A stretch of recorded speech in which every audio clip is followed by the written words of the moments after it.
હવે આગળ શેર જપ્ત કરવામાં આવે, બરાબર. જુદી જુદી રીતે આપણે શેર બહાર પાડી દીધા એ આપણે જોયું, બરાબર. હવે એમાં મૂળ કિંમતે બહાર પાડ્યા, પ્રીમિયમે બહાર પાડ્યા, બરાબર છે. આ બધી રીતે બહાર પાડ્યા જોઈ ગયા કે આમનું લખતા પણ શીખી ગયા આપણે. હવે એની અંદર આપણે જોયું કે કોઈ શેર હોલ્ડર એવા હોય કે જે પ્રીમિયમે બહાર પાડેલા કે મૂળ કિંમતે બહાર પાડેલા હોય. કોઈક શેર હોલ્ડર એવા હોય કે જે મંજૂરીની રકમ ન ભરી શકે, હપ્તાની રકમ ન ભરી શકે, બરાબર, બંનેની રકમ ન ભરી શકે. કોઈ શેર હોલ્ડર એવા હોય કે જે ફક્ત હપ્તાની રકમ જ ન ભરી શકે, બરાબર ને. એ આપણે જોઈ ગયા. હવે આગળ ચાલીએ, શેર જપ્ત કરવામાં આવે તો જ્યારે આવી રીતના શેર હોલ્ડરો દ્વારા મંજૂરી કે હપ્તાની રકમ ભરાયેલી ન હોય તો એમને જરૂરી નોટિસ આપીને એ લોકોને ટાઈમ પીરિયડ આપેલો હોય કે આટલા ટાઈમમાં તમારે મંજૂરી કે હપ્તાની રકમ ભરી દેવાની. જો એમના દ્વારા ન ભરવામાં આવે ને ટાઈમ ઓવર થઈ જાય તો એમને નોટિસ આપીને શેર જપ્ત કરી લેવામાં આવે, બરાબર છે. જે રીતે આપણે આને એક સરખામણી પણ કરતા ચાલીએ. બીજું એક સમાન ઉદાહરણ લઈને કે આપણે હપ્તાઓ પર સ્કૂટર લીધેલું હોય, બાઇક લીધેલું હોય, અમુક રૂપિયા હપ્તા ભરેલા હોય. ધારો કે 50,000નું બાઇક હોય, 20,000 રૂપિયાના હપ્તા ભરેલા હોય, બરાબર. ત્યાર પછીના હપ્તા આપણે ન ભર્યા હોય, બરાબર છે, તો આપણને ફાઇનાન્સ કંપની દ્વારા નોટિસ આપવામાં આવે કે ભાઈ આટલી તારીખ સુધી તમારે હપ્તો ભરી દેવાનો, બરાબર. તે તારીખ સુધીમાં આપણે સગવડ ન થાય ને આપણે હપ્તો ન ભરીએ તો શું કરે, સ્કૂટર આગળ ઉંચકી લઈ જાય, બરાબર ને. એટલે કે જપ્ત કરી લે. જપ્ત કરી લે એટલે આપણું સ્કૂટર પણ લઈ જાય અને આપણે સાથે 20,000 રૂપિયા ભરેલા હોય તે પણ લઈ જાય. તે પણ એમની પાસે જ રહે, તે પાછા રિટર્ન નહીં કરી જાય, તે પણ એમની પાસે જ રહે, બરાબર. એ જ રીતના જ્યારે શેર પર શેર હોલ્ડરોએ અરજીની રકમ ભરેલી હોય, ધારો કે અરજી સાથે 4 મંગાવેલા હોય, એ 4 ભરેલા હોય, મંજૂરી સાથે 3 મંગાવેલા હોય, એ 3 રૂપિયા પણ ભરેલા હોય. પણ આખરી હપ્તા સાથે જે 3 રૂપિયા મંગાવવામાં આવે તે 3 રૂપિયા શેર હોલ્ડર ભરી ન શકે, શેર હોલ્ડર ભરી ન શકે તો એને નોટિસ આપીને જે રીતના સ્કૂટર જપ્ત કરવામાં આવે તે રીતે શેર જપ્ત કરવામાં આવે, બરાબર. સ્કૂટર જે રીતે જપ્ત કરવામાં આવે, સ્કૂટર જ્યારે જપ્ત કરવામાં આવે ત્યારે સ્કૂટર પણ લઈ લેવામાં આવે અને એની સાથે ભરેલી રકમ પણ લઈ લેવામાં આવે, બરાબર ને. અત્યારે ઉદાહરણમાં તમને કીધું એ પ્રમાણે કે 50,000ના સ્કૂટર પર ડાળીને 20,000નો હપ્તો ભરેલો છે, બાકીના 30,000 નહીં ભરી શકે તો એની પાસે સ્કૂટરો લઈ લેવામાં આવે અને 30,000 રૂપિયા પણ લઈ લેવામાં આવે, 20,000 રૂપિયા પણ લઈ લેવામાં આવે. એ જ રીતના શેરમાં પણ શેર પણ લઈ લેવામાં આવે, શેર પર 7 રૂપિયા ભરેલા છે એ પણ લઈ લેવામાં આવે. બીજું એક ઉદાહરણ લઈએ આપણે કે ધારો કે તમને સ્કૂલમાંથી એડમિશન ફી તમે ભરી દીધી હોય પણ ફર્સ્ટ ટર્મની ફી તમે ભરતા જ નહીં હોય, તમને 2-5 વખત નોટિસ આપવામાં આવે કે ભાઈ ફી લઈ આવવાની, ફી તમે આપો જ નહીં, ભરો જ નહીં, તો તમને નોટિસ આપીને તમારું એડમિશન કેન્સલ કરવામાં આવે કાં પછી વિડીયો સ્ટોપ કરી દેવામાં આવે, બરાબર ને. તમારું એડમિશન કેન્સલ કરી દેવામાં આવે એટલે તમને એલસી આપી દેવામાં આવે એટલે તમારું એડમિશન જપ્ત થઈ ગયું, બરાબર. સાથે તમે એડમિશન ફોર્મ સાથે જે તમે 5,000 રૂપિયા કે જે કંઈ આપેલા હોય તે પણ તમારા જપ્ત થઈ જાય, બરાબર ને. તો અહીં જ્યારે શેર જપ્ત કરવામાં આવે તો આપણે એની બેઝિક આમનોંધ શું થાય એની વાત કરીએ, બરાબર. બેઝિક આમનોંધ બનાવીએ. આ અત્યાર સુધી જે આપણે દાખલાઓ ગણ્યા, શેર જપ્તી એ ખૂબ અગત્યનું છે. શેર જપ્તી સમજવું ખૂબ અગત્યનું છે કારણ કે અત્યાર સુધી તમને ગઈકાલે જ મેં કીધેલું હતું કે અત્યાર સુધી 1.7 સુધી એટલે 7 સ્વાધ્યાય ગયેલા, તેમાંથી પણ 1 સ્વાધ્યાય મેં કાલે કેન્સલ કરી દીધેલું, બરાબર. એટલે 6 સ્વાધ્યાય થયા. 6 સ્વાધ્યાયના પહેલા દાખલા એટલે 6 દાખલા ગણીએ એટલે આપણા 5 માર્ક કન્ફર્મ છે. એટલે અત્યારે આપણે સેફ ઝોનમાં છે, અત્યારે આપણે સેફ ઝોનમાં છે, બરાબર. શેર જપ્તી ધારો કે નહીં આવડે તો તમારા 5 માર્ક આવવાના છે 8 માંથી. પણ શેર જપ્તી આપણે અત્યારે આપણે એને અવોઇડ કરવું પણ આગળ એને અવોઇડ નથી થવાનું કારણ કે તમે 12મા પછી કોઈ બી કોલેજમાં જશો કે પછી CS કે CWA માં કોઈ બી પ્રોફેશનલ કોર્સીસમાં જશો ત્યાં શેર જપ્તીનું આવશે અને સેમ વે જે રીતે અત્યારે આપણે આમ નામ લખીએ તે જ રીતે આગળ તમે શહેર જપ્તીનું જે કંઈ પણ ભણશો, સીએ ની અંદર ન ભણશો, ભારત દેશના કોઈ પણ ખૂણામાં ગઈને ભણો, કોઈ બી યુનિવર્સિટી કે કોઈ બી બોર્ડમાં ભણશો તો આ રીતે જ આવશે શહેર જપ્તીનું, જે આપણે અત્યારે ભણવાના છે, બરાબર છે. એટલે અહીંયા અત્યાર સુધી જે ભણ્યા તેની અંદર 3 આમનો આપણી એડ થશે. એક શહેર જપ્ત કરવાની, ફરી પાછા એને બહાર પાડવાની, અને એમાંથી જે ફાઇનલ નફો નુકસાન જે થયું હોય એને આપણે મૂડી અનામત ખાતે ટ્રાન્સફર કરવાનું. આ 3 આમનો આપણે વધારાની એડ થશે, બરાબર. હવે એ પણ આપણે સમજીએ એટલે 100% આવડી જ જશે, એમાં કોઈ શંકા રાખવાની જરૂરિયાત નથી. ખાલી તમારે 2-3 દાખલા જે પ્રમાણે ઇન્સ્ટ્રક્શન આપે એ પ્રમાણે તમારે કરવાનું રહે. એટલે શહેર જપ્તી અગત્યનું છે. એટલે અત્યારે આપણે સેફ ઝોનમાં તો છે, એટલે મગજ બને એટલું ખુલ્લું રાખીને સમજવાનો પ્રયત્ન કરો તો આપણે 8માંથી 8 માર્ક આરામથી લાવીએ, બરાબર. શેર જપ્ત કરવામાં આવે એટલે જ્યારે કોઈ શેર હોલ્ડરો મંજૂરી કે હપ્તાની રકમ ન ભરી શકે તો ત્યારે તેના શેર આપણે જપ્ત કરી લઈએ. જપ્ત કરીએ એટલે શેર 2 ફોર્મમાં આવે, એક ફિઝિકલ ફોર્મમાં આવે અને બીજું ડીમેટ ફોર્મની અંદર આવે. ફિઝિકલ ફોર્મની અંદર એટલે કે આપણે કોઈ કંપનીના શેર ખરીદીએ, માનો કે આપણે રિલાયન્સના શેર ખરીદીએ, બરાબર છે, તો આપણે શેર ખરીદીએ અને એની ઉપર આપણે હપ્તાઓ ભરીએ એટલે આપણને કંપની પાસેથી શેર સર્ટિફિકેટ મળે. શેર સર્ટિફિકેટ મળે આપણને, બરાબર. આપણને જે સર્ટિફિકેટ આવે એ ફોર્મની અંદર આપણને શેર સર્ટિફિકેટ મળે, જેની અંદર દર્શાવેલું હોય કે આપણે કેટલા શેર ખરીદેલા છે રિલાયન્સના. શેરની ક્વોન્ટિટી હોય અને એની દાર્શનિક કિંમત એટલે મૂળ કિંમત દર્શાવેલી હોય, બરાબર. એટલે આપણે શેર હોલ્ડરો છે એવું આપણને પ્રમાણપત્ર મળે. આ ફિઝિકલ ફોર્મમાં શેર કહેવાય. અને ડીમેટ ફોર્મની અંદર એટલે કે શેર આપણને ફિઝિકલ ફોર્મમાં નહીં આપવામાં આવે, સર્ટિફિકેટ નહીં આપવામાં આવે, પણ આપણું ડીમેટ અકાઉન્ટ ખોલાવવામાં આવે અને આપણા ડીમેટ અકાઉન્ટની અંદર એ શેરની એન્ટ્રી આપી દેવામાં આવે, બરાબર. ગોલ્ડ બોન્ડ જેવું. ગોલ્ડ બોન્ડ એટલે આપણને હોનું નહીં આપે, જેટલા પૈસા આપણે રોકેલા હોય એટલું આપણને બોન્ડ આપે, સર્ટિફિકેટ આપે. તો સામાન્ય રીતે હવે ફિઝિકલ ફોર્મમાં શેર જોવા મળતા નથી. શેર ડીમેટ ફોર્મની અંદર જ હોય. એ ડીમેટ અકાઉન્ટ આપણું બેંક અકાઉન્ટની સાથે લિંક હોય, બરાબર છે. એટલે શેર આપણે રિલાયન્સના 50 શેર ખરીદ્યા હોય તો આપણા ડીમેટ અકાઉન્ટની અંદર આવી જશે કે 50 શેર, બરાબર. અને એની જે વેલ્યુ હોય એ, બરાબર. અને ડીમેટ અકાઉન્ટની અંદર રોજે રોજ એની વેલ્યુ વધઘટ જે થાય એ અપડેટ થઈ જ જતી હોય, બરાબર. એ લોકોની એપ્લિકેશન હોય જ એટલે એની સાથે આપણે અપડેટ થઈ જતી હોય. ક્વોન્ટિટી સેમ આપણી રહેતી હોય, બરાબર.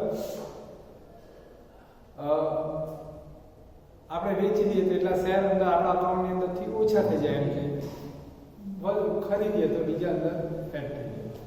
એટલે ફિઝિકલ ફોર્મની અંદર શેર હવે સામાન્ય રીતે હોતા નથી, અને ફિઝિકલ ફોર્મની અંદર શેર હોય આપણી પાસે તો આપણે એને વેચી શકતા નથી. એને વેચવું હોય તો આપણે એને ડીમેટ ફોર્મની અંદર જ કરવું પડે, તો જ આપણે એને વેચી શકીએ.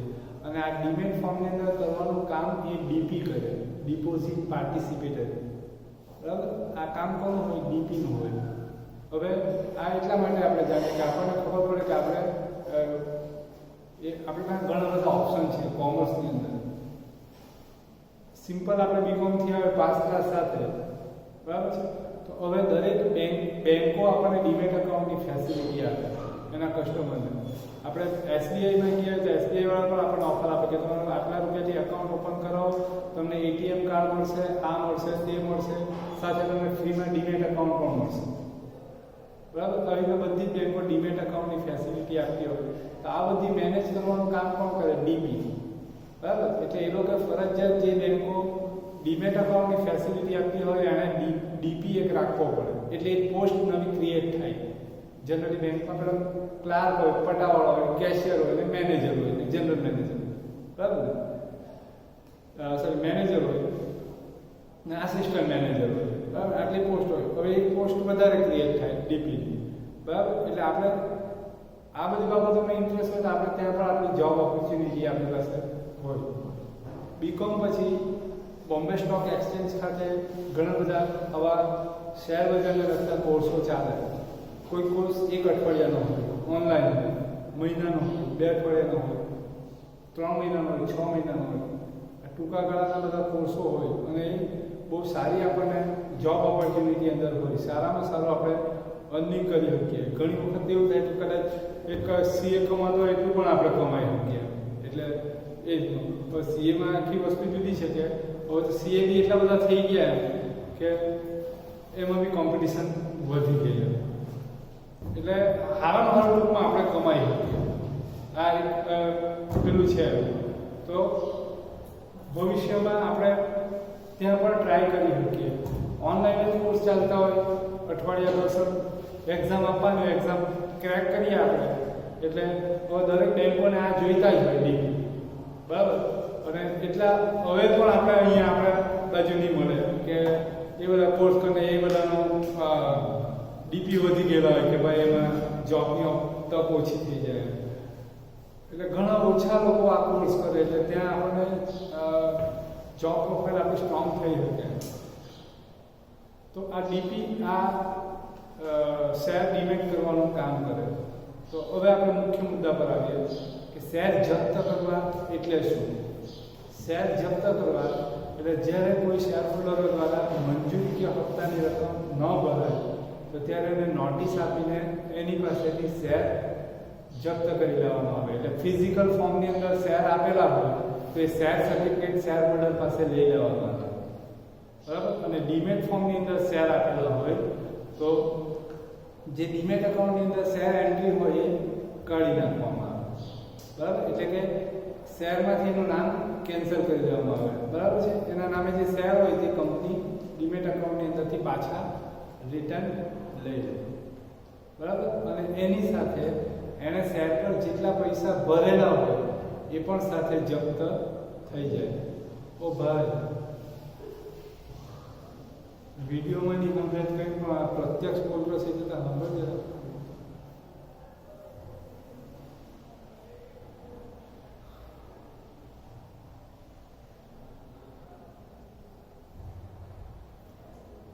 ડીમેટ ફોર્મની અંદર હોય તો એન્ટ્રી અંદરથી કેન્સલ થઈ જાય, બરાબર. હવે સેમ વસ્તુ આપણે સ્કૂટરનું ઉદાહરણ આપ્યું તમને, બરાબર. કે સ્કૂટર પર હપ્તા આપણે ન ભરી શકીએ તો શું કરવામાં આવે, સ્કૂટર પણ લઈ લે અને એની સાથે ભરેલા પૈસા પણ લઈ લે. તો બેઝિકલી આનું શું થાય તે પહેલાં વાત કરીએ. તો કંપની શું કરશે, શેર હોલ્ડરો પાસેથી શેર જપ્ત કરી લે, શેર સર્ટિફિકેટ લઈ લેશે. જ્યારે કંપની શેર બહાર પાડે અને એના પર શેર હોલ્ડર દ્વારા પૈસા ભરવામાં આવે ત્યારે કંપની પૈસા લે અને શેર આપે, એટલે ઇક્વિટી શેર મૂડી ખાતું આપણે જમા કરીએ. હવે શેર જપ્ત કરવામાં આવે એટલે શેર હોલ્ડરો પાસેથી શેર લઈ લેવામાં આવે, બરાબર છે. એટલે પહેલા ઇક્વિટી શેર મૂડી ખાતું ઉધાર થશે.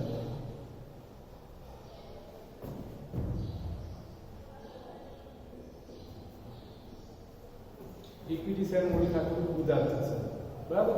હવે શું કરવામાં આવે, શેર હોલ્ડરો પાસે શેર પણ જપ્ત કરી લેવામાં, શેર જપ્ત કરી લેવામાં આવે અને એની સાથે સાથે શેર હોલ્ડર એના પર જેટલા રૂપિયા ભરેલા હોય એ પણ જપ્ત કરી લેવામાં આવે, બરાબર.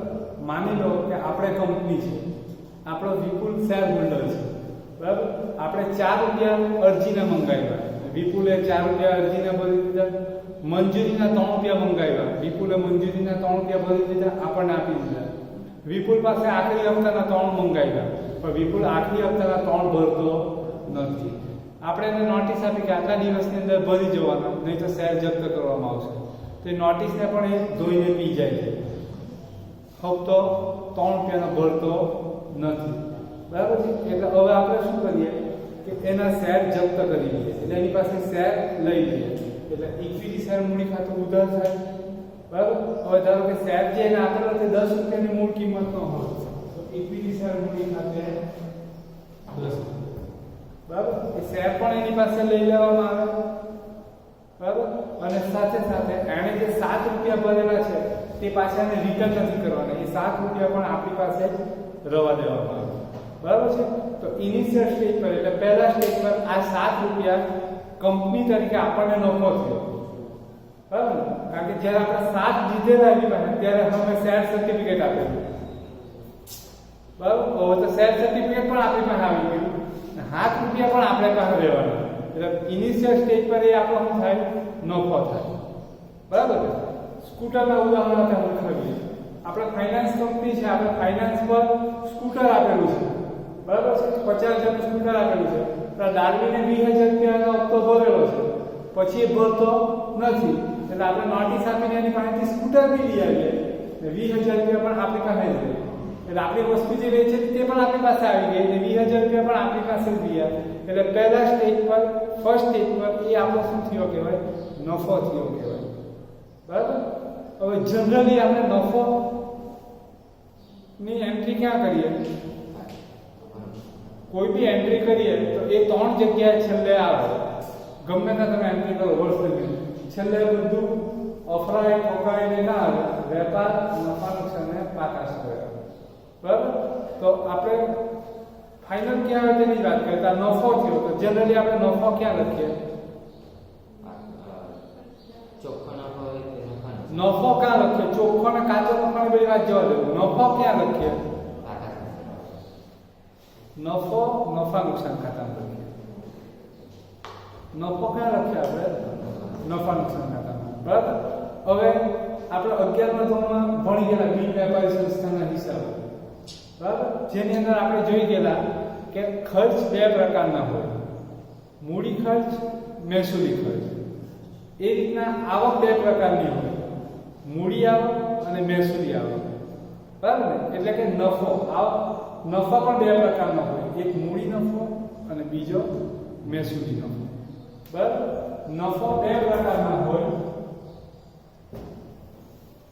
એક મહેસૂલી નફો અને બીજો મૂડી નફો, બરાબર? હવે મહેસૂલી જે નફો હોય તેને આપણે ક્યાં લઈ ગયા? નફા નુકસાન ખાતા. આ એનો નિયમ ગણો કે જે ગણો તે, મહેસૂલી નફો આપણે નફા નુકસાન ખાતામાં લઈએ. કેમ? તો કે નફા નુકસાન ખાતામાં આપણે મહેસૂલી આવક અને મહેસૂલી ખર્ચા દર્શાવીએ. નફા નુકસાન ખાતાની ઉધાર બાજુ ખર્ચા હોય, નફા નુકસાન ખાતાની જમા બાજુ આવક હોય, બરાબર? નફા નુકસાનની ઉધાર બાજુ ખર્ચા હોય, નફા નુકસાન ખાતાની જમા બાજુ આવક હોય. મહેસૂલી ખર્ચા એટલે ને મૂડી ખર્ચા એટલે શું? જે ખર્ચાઓ આપણે દર વર્ષે કરવા પડતા હોય તેમજ જે ખર્ચાનો લાભ આપણને ટૂંકા સમય માટે મળતો હોય એ મહેસૂલી ખર્ચા. જે ખર્ચા આપણે દર વર્ષે નથી કરવા પડતા તેમજ જે ખર્ચાનો લાભ આપણને 1 કરતાં વધારે વર્ષ માટે મળે એ મૂડી ખર્ચા. એ જ રીતના મૂડી આવક કે જે આવક આપણને દર વર્ષે થતી હોય ધંધાની પ્રવૃત્તિમાંથી એ મહેસૂલી આવક. જે આવક આપણને દર વર્ષે નથી થતી, બરાબર છે, તે આપણી મૂડી આવક, બરાબર? એક સવાલ મેં તમને પૂછેલો 11મા ધોરણમાં યાદ હોય તો, 2 વ્યવહાર બોર્ડ પર લખેલા કે 5,000 ફર્નિચરના ચૂકવ્યા અને 5,000 પગારના ચૂકવ્યા. આ બંને ખર્ચ થયા, બંનેમાં આપણે 5,000ની ચૂકવણી જ કરીએ છીએ, બરાબર? તો 5,000 પગારના ચૂકવ્યા એ વાર્ષિક હિસાબ બનાવતો વખતે ક્યાં લખીએ? નફા નુકસાન ખાતા. અને ફર્નિચરના 5,000 ચૂકવ્યા એ આપણે ક્યાં લખીએ? પાકા સરવાળામાં મિલકત લેવામાં જોઈએ. બંને ખર્ચ થયા ને, છતાં બંને અલગ અલગ જગ્યાએ લખીએ. કેમ? તો કે પગારનો લાભ ટૂંકા સમય માટે મળવાનો એટલે એ ખર્ચો નફા નુકસાન ખાતામાં લખાય. અને ફર્નિચરનો લાભ 1 કરતાં વધારે વર્ષ માટે મળવાનો એટલે એ પાકા સરવાળામાં લખાય, બરાબર ને? ફર્નિચરનો લાભ 1 કરતાં વધારે વર્ષ માટે મળવાનો એટલે મૂડી ખર્ચ થયો, ને પગારનો લાભ ટૂંકા સમય માટે મળવાનો એટલે મહેસૂલી ખર્ચ થયો. એટલે આવા દરેક પ્રકારના ખર્ચા જેનો લાભ ટૂંકા સમય માટે મળવાનો છે નફા નુકસાન ખાતામાં લખીએ. અને એ રીતે આવક પણ છે, બરાબર? એટલે નફા નુકસાન ખાતામાં મહેસૂલી આવક અને મહેસૂલી ખર્ચા લખાય, બરાબર છે? એટલે મહેસૂલી નફો જે થાય, મહેસૂલી આવકમાંથી મહેસૂલી ખર્ચા બાદ કર્યા પછી જે નફો થાય, મહેસૂલી નફો, એ ક્યાં જાય? નફા નુકસાન ખાતામાં, બરાબર? જ્યારે મૂડી નફો એ ક્યાં લઈ જવામાં આવે? મૂડી અનામત, બરાબર? મૂડી અનામત, બરાબર? એટલે મહેસૂલી નફો નફા નુકસાન ખાતામાં લઈ જવાનો અને મૂડી નફો મૂડી અનામત સાથે લઈ જાવ. હવે આપણે આ થિયરી પર આવીએ પાછા. આટલું સમજ પડી ને. હવે પાછા આપણે થિયરી પર આવીએ. વિપુલ અરજીના 4 ભરેલા, મંજૂરીના 3 ભરેલા, એટલે 7 ભરેલા. વિપુલ છેલ્લા વખતે 3 નથી બચતો એટલે એના શેર જપ્ત કરી લેતા. એટલે આપણે એની પાસે શેર લઈ લેતા. એટલે ઇક્વિટી શેર મૂડી ખાતું ઉધાર કર્યું. બરાબર? ઇક્વિટી શેર મૂડી ખાતું ઉધાર કર્યું. બરાબર? હવે એને જે 7 રૂપિયા ભરેલા છે તે પણ આપણે જપ્ત કરી લેતા. એટલે 7 રૂપિયા આપણી પાસે જ રહેવાના. બરાબર ને? એટલે 7 રૂપિયા નફો થયો. વિપુલે 7 ભરેલા છે. બરાબર? 3 છેલ્લા નથી બચતો એટલે આપણે એના શેર જપ્ત કરી લેતા. જપ્ત કરી લીધા એટલે શું થશે? એની પાસેના 7 રૂપિયા છે તે આપણી પાસે જ રહેવાના અને શેર પણ આપણી પાસે જ આવી ગયા. એટલે આ 7 રૂપિયા વિપુલ પાસેથી નફો થયો. બરાબર ને? જો એ નફો મહેસૂલી નફો હોય તો આપણે નફા નુકસાન ખાતું જમા કરવું જોઈએ. અને જો એ નફો મૂડી નફો હોય તો એ ક્યાં જમા કરવો જોઈએ? મૂડી અનામત. બરાબર છે? તો હવે આપણે વિચાર કરીએ કે આ વિપુલ પાસેથી જે આપણને 7 રૂપિયા મળ્યા શેર જપ્ત કરતા, 7 રૂપિયા જે મળ્યા એ મહેસૂલી નફો છે કે મૂડી નફો છે? અત્યારે વ્યાખ્યા તો બોલી ગયા મહેસૂલી આવક ખર્ચાની. એ મહેસૂલી નફો છે કે મૂડી નફો છે? ડાર્વિન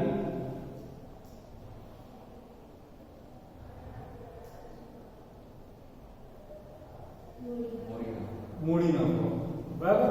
કેમ મૂડી નફો? તો કે આ ધંધાની રોજિંદી પ્રવૃત્તિમાંથી ઉદ્ભવતો નથી, દર વર્ષે થતી આવક નથી. એટલે આ કયો નફો થશે? મૂડી નફો. એટલે એને ક્યાં લઈ જવો જોઈએ આપણે? મૂડી અનામત. બરાબર? હવે આપણે આ નફાને મૂડી અનામત ખાતે લઈ જઈએ. બરાબર? પણ આપણે આની પાસે શેર જપ્ત કર્યા એટલે નફો કમાઈ ગયા એવું આપણે 100% કહી શકીએ? નહીં કહી શકીએ. કેમ? પાછા એ શેર પાછા આપણે બીજાને વેચીએ ને તો ત્યારે કદાચ આપણને નુકસાન પણ થાય અથવા નફો પણ થાય. બરાબર ને? બે આપણે પહેલા ઉદાહરણ લીધા, શેર ને સ્કૂટર. બરાબર? પાછળ જરાક થોડોક લોહી પીવું. વિપુલે અરજીના 4 ભરેલા છે, મંજૂરીના 3 ભરેલા છે, આખરી હપ્તાના નથી ભરતો 3 એટલે એના શેર જપ્ત કરી લેલા. એટલે ઇક્વિટી શેર મૂડી ખાતું ઉધાર થયું. સેમ વસ્તુ આપણે ડાર્વિન hatte આને શેર વેચેલા, ડાર્વિનને સ્કૂટર વેચેલું 50,000.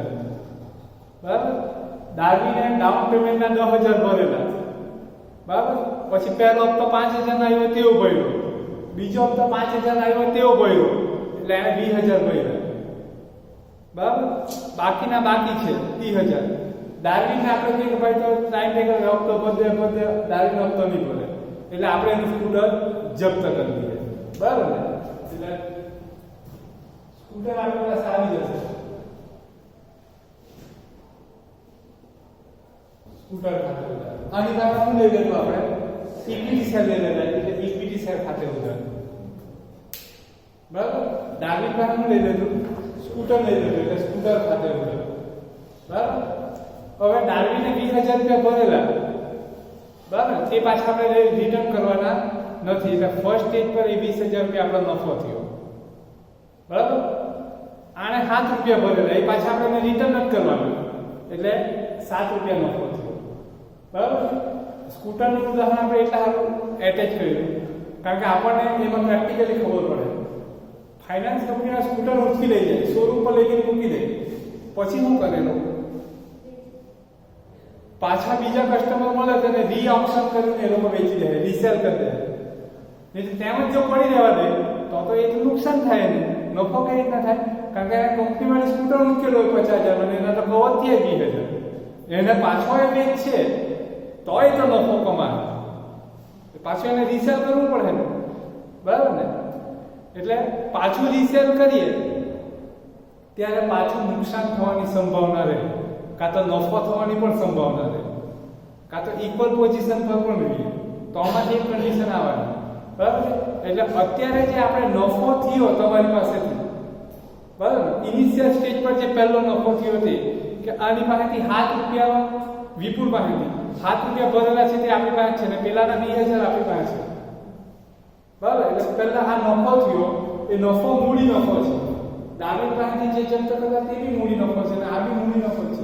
હવે એ મૂડી નફો મૂડી અનામત ખાતે લઈ જઈને મૂકી દઈએ, પણ પાછું એને રીસેલ કરીએ ત્યારે જો પાછું નુકસાન થાય તો એ બી મૂડી નુકસાન જ થાય. તો ત્યારે પાછું મૂડી અનામતમાંથી રકમ લાવવાની. સાહેબ રીસેલ કરીએ એક મિનિટ વાત આખી પૂરી થઈ જાય પછી તો મને કહેવું તો અડધેથી લિંક તૂટી જાય. તો તમે પૂછવાનું બરાબર. નફો આપણે મૂડી અનામતને લંબાવવા મૂકી આવ્યા. માની લો કે રિઝર્વ બેંક છે, રિઝર્વ બેંકમાં એ નફો મૂકી આવ્યા, પછી પાછું એ સ્કૂટર વેચતા જો નુકસાન થાય તો પાછું રિઝર્વ બેંકમાં ઉપાડવા જવાનું. એના કરતાં આપણે શું કરીએ કે ટેમ્પરરી અત્યારે એને ખાતામાં નાખી દઈએ, બરાબર. પછી ફાઇનલ જે કંઈ નફો થાય તે પછી આપણે એને બરાબર. એટલે કે આપણે ધારો કે એવું નક્કી કર્યું કે જે નફો કમાય તેની એફડી કરવી છે, આપણે ફિક્સ ડિપોઝિટ કરવી છે. તો આપણે ₹7 કમાયા, હાથની એફડી કરી દીધી. પેલામાંથી 20 કમાયા, 20,000 ની એફડી કરી દીધી. પછી ધારો કે એ પાછું રિસેલ કરતા નુકસાન આવ્યું તો તે એમાંથી આપણે કવર કરવાનું, તો પાછી એફડી કરવા જઈએ.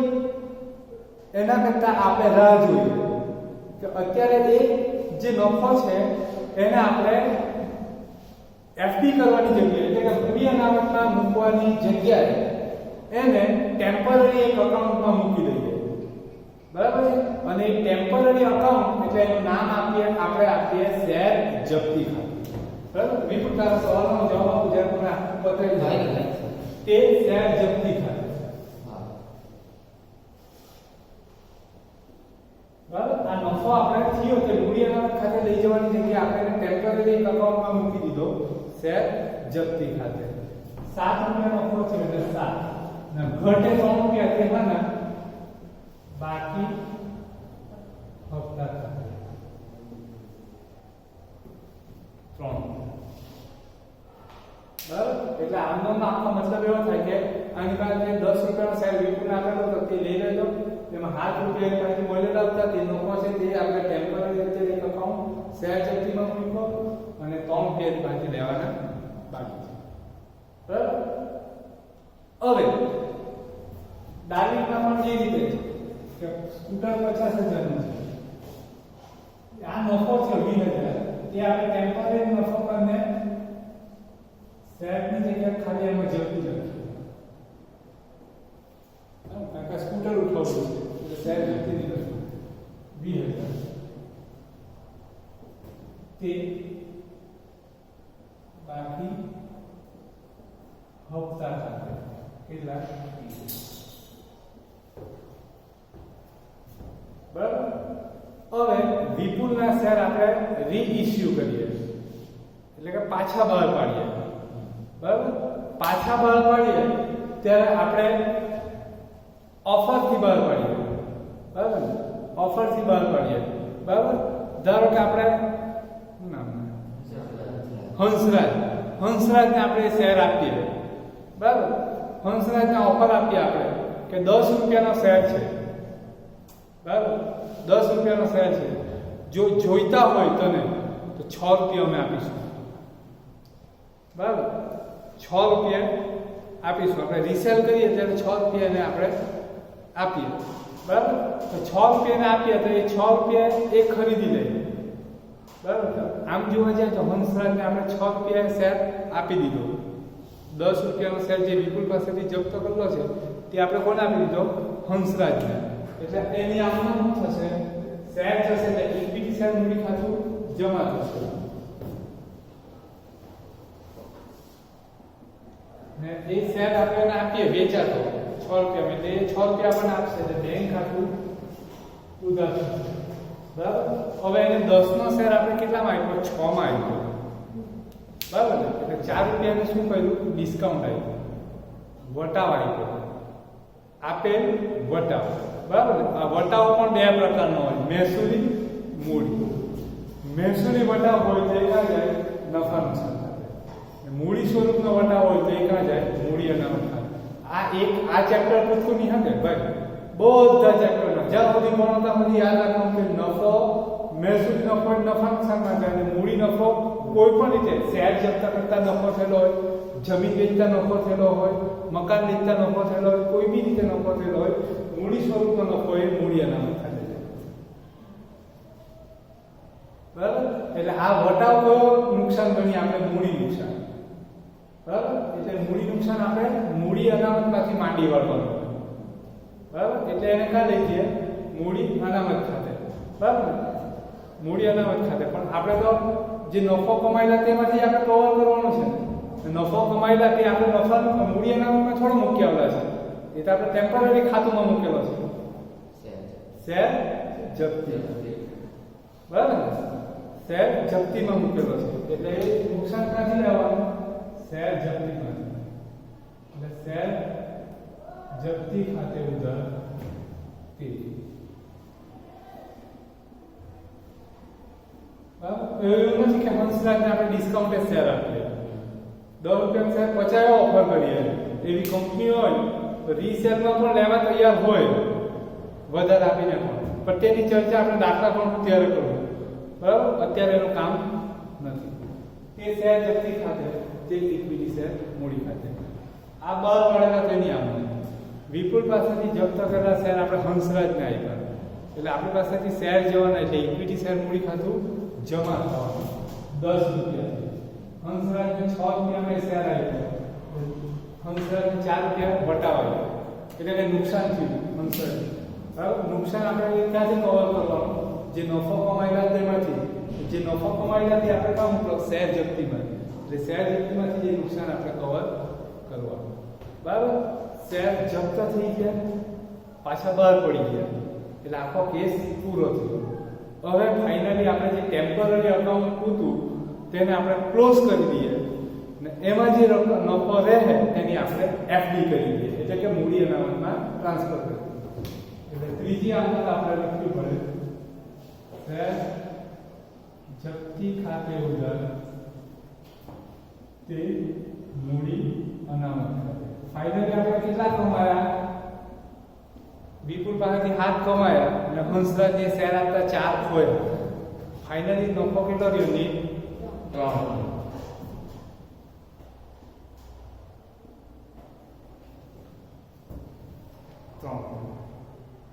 બરાબર? ખ્યાલ આવ્યો? આની બેઝિક આમાં થાય. બરાબર? હવે આખી થિયરી તમને સમજાવી. જરા ધ્યાન રાખીને સમજવું ને. વિડીયો તો મૂકા પાછું જોજો, સેવ રાખજો, બહુ કામ આવશે. કારણ કે ગયા વારે એક સીએમાં છોકરો ગયો કે અત્યારે લોકો શેર જપ્તીને આવે તો કે પેલું જે તમે સમજાવેલું ને તે પાછું એક વાર બોલી જાવ એટલે આખો ખ્યાલ આવી જાય. બેઝિક ફંડામેન્ટલ ખ્યાલ આવી જાય. બરાબર? આ તમને એકદમ નીચા લેવલે સમજાવવાનો પ્રયત્ન કર્યો છે. બરાબર ને? જે આપણે આપણી સાથે વાસ્તવિક બાબત જે જોડેલી છે તેને કમ્પેર કરીને આપણે આ કહ્યું છે. બરાબર? એટલે મને વિશ્વાસ છે કે શેર જપ્તી પણ આવડી જ જશે. બરાબર? હવે રહી વાત દાખલાની. આ થિયરિકલ બાબતની જે તમને આગળ જતા ખૂબ કામ આવશે. હવે દાખલો મળતી વખતે હું કહે આ એનું બેઝિક આવું છે. હવે દાખલો મળતી વખતે આપણી પાસે 3 કન્ડિશન શેર જપ્ત કરવામાં આવે એટલે હું 3 જુદા જુદા સંજોગો લખાવું. તેમાંથી એક આમનોંધ આપણે સિલેક્ટ કરવાનો. બરાબર? એક આમનોંધ સિલેક્ટ કરવાનો. તો એ કન્ડિશન પહેલી કન્ડિશન અહીંયા આ તમારે પછી લખવાનું છે.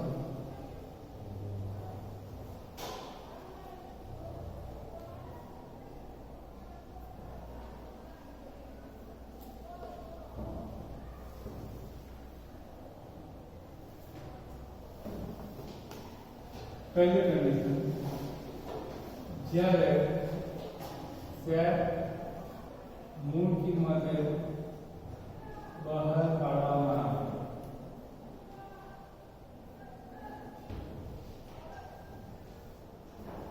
જ્યારે શેર મૂળ કિંમતે બહાર પાડવામાં આવે. બરાબર? તો આમ નોંધ લખીએ આપણે શેર જપ્ત કરવામાં આવે એટલે ઇક્વિટી શેર મૂડી ખાતે ઉધાર તે શેર જપ્તી ખાતે તે બાકી મંજૂરી ખાતે મંજૂરીની રકમ બાકી હોય તો બાકી મંજૂરી ખાતે બાકી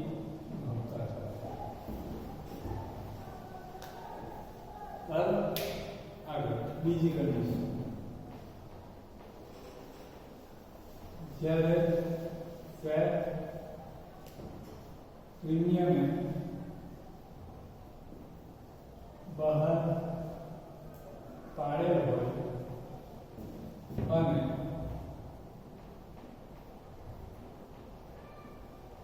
પ્રીમિયમની રકમ શેર હોલ્ડરે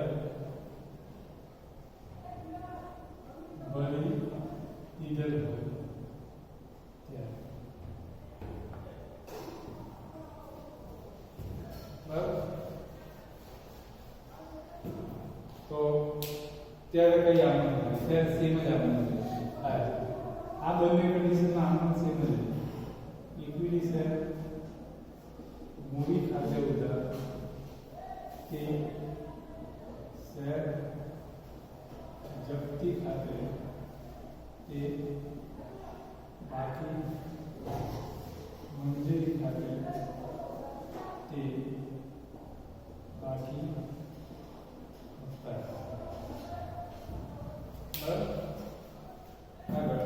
ત્રીજી કન્ડિશન, આ બેમાંથી મૂળ કિંમત બહાર પાડે તો પ્રીમિયમ બહાર પાડે, પ્રીમિયમની રકમ બદલી જાય તો સેમ જ આવશે, બરાબર? ત્રીજી કન્ડિશન, જ્યારે શેર પ્રીમિયમ બહાર પાડે અને પ્રીમિયમની રકમ શેર હોલ્ડર ભરે ન હોય, ભરેલી ન હોય ત્યારે આ જ આપણે એમાં ખાલી જાણીતી પ્રીમિયમ ખાતું ઉમેરી દેવાનું, બરાબર? એટલે ઇક્વિટી શેર મૂડી ખાતે ઉધાર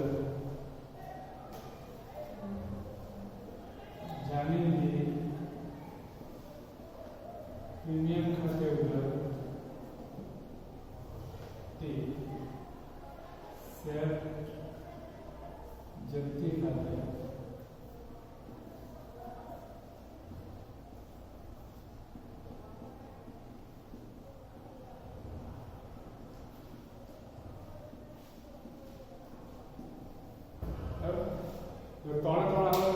બેઝિક આમાં જેટલી વસ્તુ જે ઇક્વિટી શેર મૂડી શેર જપ્તી બાકી હતા એ બધામાં છે. ઇક્વિટી શેર મૂડી ખાતે એટલે શેર જપ્તી ખાતે આમાં આપણે ડિટેલમાં લખેલું છે. આમાં બાકી હપ્તા 3 રૂપિયા, બરાબર? તો 3 માં ધારો કે મંજૂરી નથી હોય, હપ્તા નથી હોય, આને છૂટા પાડવા છે મંજૂરીના હપ્તા. ધારો કે તમારે છૂટા નીકળવા હોય બાકી હપ્તા ખાતે એમ લખો તો મંજૂરીના હપ્તાની રકમનો સરવાળો કરવાનો, પણ આને છૂટા એટલા હાલ પાડ્યા કે આપણે બાકી મંજૂરીની રકમ કેટલી, હપ્તાની રકમ કેટલી બાકી, તે બધી ગણતરી આપણે કરીએ છીએ કે બાકી મંજૂરી નામ સાથે કે વિનોદની કેટલી બાકી, નરેશની કેટલી બાકી, બધી ગણતરી કરીએ છીએ, તેમાંથી રકમ લખી દેવાની છે, બરાબર? બરાબર. હવે આ શેર જપ્ત કરેલા હોય ફરી પાછા બહાર પાડવામાં આવે.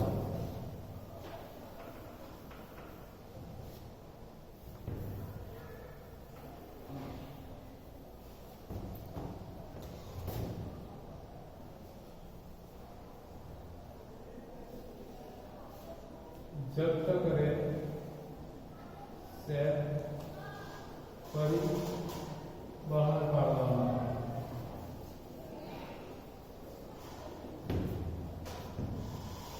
ત્યારે આમ બરાબર. અને તમારે 100% શેર જપ્તી લીધવું હોય તો હું અહીં એક વાક્ય લખું, તે બરાબર વાંચીને મગજમાં ઉતારવાનું. દાખલા ગણીએ ત્યારે બરાબર આ શેર જપ્તી ઉધાર આપણે શું કામ કહીશું, ઉધાર શું કામ કર્યું તો કે આ શેર ફરી પાછા આપણે હંસરાજને આપ્યા તો એને ડિસ્કાઉન્ટ આપ્યા, 10 રૂપિયાનો શેર 6 માં આપ્યો એટલે 4 રૂપિયા આપણે નુકસાન કર્યું ને, બરાબર ને? તે નુકસાન આપણે ક્યાંથી કવર કરવાનું, જ્યાં નફો કમાયેલા ત્યાંથી. નફો આપણે ક્યાંથી કમાયેલા, વિપુલ પાસેથી, ને વિપુલ પાસેથી નફો કમાયેલા તે નફો આપણે કામ મૂકવાનો, ટેમ્પરરી શેર જપ્તી. બરાબર? એટલે એ નુકસાન કે વટાવ આપણે ક્યાંથી કવર કરવાનું? શેર જપ્તીમાંથી. બરાબર ને?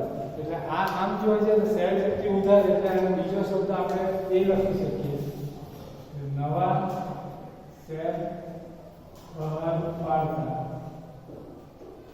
નવો વટાવ. નવા શેર બહાર પાડતા નવો વટાવ. નવા શેર એટલે શેર જપ્ત કર્યા એ ફરી પાછા બહાર પાડ્યા ત્યારે જે એને ડિસ્કાઉન્ટ આપ્યું તે એટલે નવા શેર બહાર પાડતા નવો વટાવ. બરાબર? લખી લેવાની આટલી આમાં. બરાબર? એટલે જપ્તીની આ શેર જપ્ત કરવામાં આવે તો દાખલાની કન્ડિશન પ્રમાણે તો આમાંથી એક આમનું આપણે સિલેક્ટ કરવાનું. બરાબર છે? અને પછી બહાર પાડવાની તો એક જ આમનું છે એટલે એમાં સિલેક્ટ કરવાનો કોઈ ઇસ્યુ નથી. બરાબર? અને છેલ્લે ત્રીજી આમનું લખવાની જે ફાઇનલ નફો હોય તેની એફડી બનાવવાની છે એટલે કે મૂલ્ય નામ ખાતે લઈ જવાનું તે. બરાબર? હવે દાખલા આપણે કાલથી શરૂ કરીએ ત્યારે પહેલા ઘણા બધું ફૂલ કોન્સન્ટ્રેશન કરવાનું જપ્તી પર. એટલે દાખલા તમે જપ્તી પર જ કોન્સન્ટ્રેશન કરો. બહાર પાડવાનું જોવાનું છે, આંખ બંધ કરી દેવાની છે એવું નથી. પહેલા આના પર કોન્સન્ટ્રેશન કરો. બરાબર? મને વિશ્વાસ છે કે 3 દાખલાની અંદર આ મને પડી જાય. આમાં આમ નામ લખતા આવડી જાય એટલે વાત પતી જાય. આમ નામ લખતાને રકમ લખવાની કયા ક્રમમાં પહેલી લખું, શાની લખું ને શું બોલીને લખું, આ 3 દાખલાઓથી 100% એમાં તમારું ધ્યાન આપવાનું. બરાબર? આપણે બધી ગણતરીઓ શરૂઆતથી દાખલો શરૂ કરીએ સ્વાધ્યાય 1.1 થી જ આપણે આખી ગણતરીની ડિઝાઇન એ રીતના બનાવવી કે આમાં આપણે ખાલી મૂકીને રકમ મૂકવાની છે. બરાબર ને? એટલે નવું કશું શીખવાનું રહે નહીં. બરાબર?